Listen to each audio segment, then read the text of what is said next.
네, 안녕하십니까. 알렌의 서재에서 신전도 강의를 맡게 된 조준혁입니다. 연강 OT를 시작하도록 하겠습니다. 강의를 시작하기 전에 저희 강의록에 글씨가 어떻게 구성되어 있는지에 대해서 적어놨는데요. 한번 봐주시면 감사하겠습니다. 자, 첫 번째는 교과서를 정독하는 것은 시험을 치지 않겠다는 것과 동일하다입니다. 자, 여기 스테미를 공부하는 두 명의 학생이 있습니다. 스테미. 한 명은 해리슨을 펼쳤고요. 다른 한 명은 알렌의 이론을 펼쳤습니다. 해리슨을 펼친 학생은 3시간 동안 스테미의 A to G를 섭렵을 했고요. 알렌을 펼친 학생은 30분 동안 이론을 공부를 하고 2시간 30분 동안 역대 기출을 풀었습니다. 아마 여러분은 누가 국시 문제를 잘 풀지 아실 겁니다. 시험을 대비하기 위해서는 그 시험의 성격을 파악을 해야 됩니다.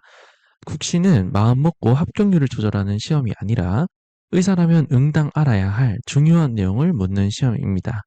하지만 실제 필드에서 환자를 본 경험이 거의 없는 우리들이 처음 공부할 때부터 중요한 내용을 골라서 공부하기란 불가능에 가깝습니다.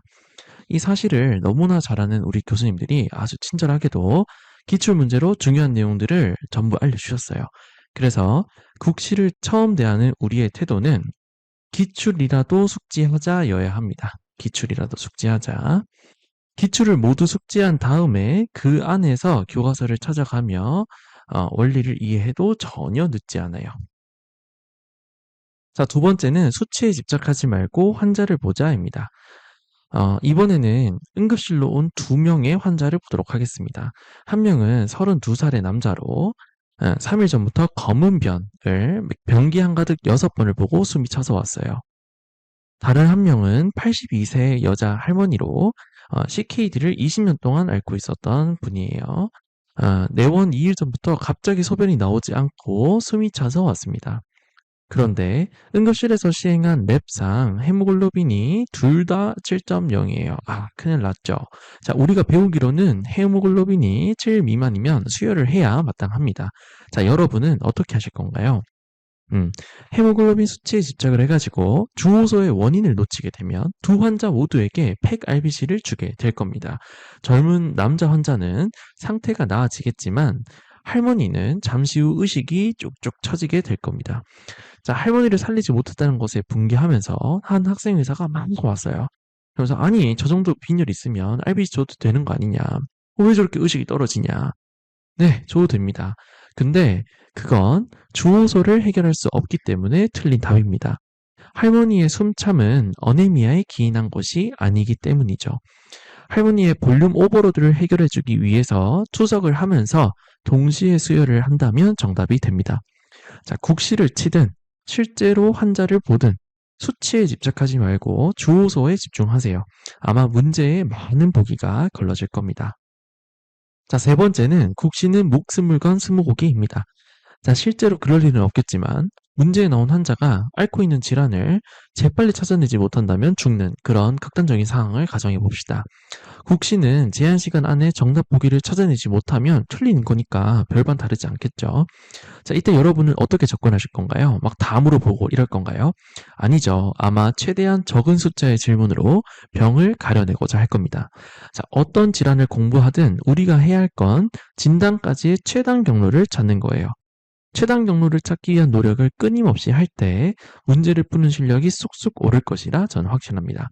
자, 팁이 있냐고 물으신다면 교수님들이 괜히 역학을 강의록에 넣는 게 아니에요. 절대 역학을 무시하시면 안 됩니다. 자, 네 번째는 문제에서 주어진 정보들이 왜 주어졌는지 파악하자입니다. 자, 우리가 환자가 앓고 있는 질환이 무엇인지 파악할 때 해당 질환에 대한 정보도 물론 중요하지만 다른 질환과 감별할 수 있는 정보도 매우 중요합니다.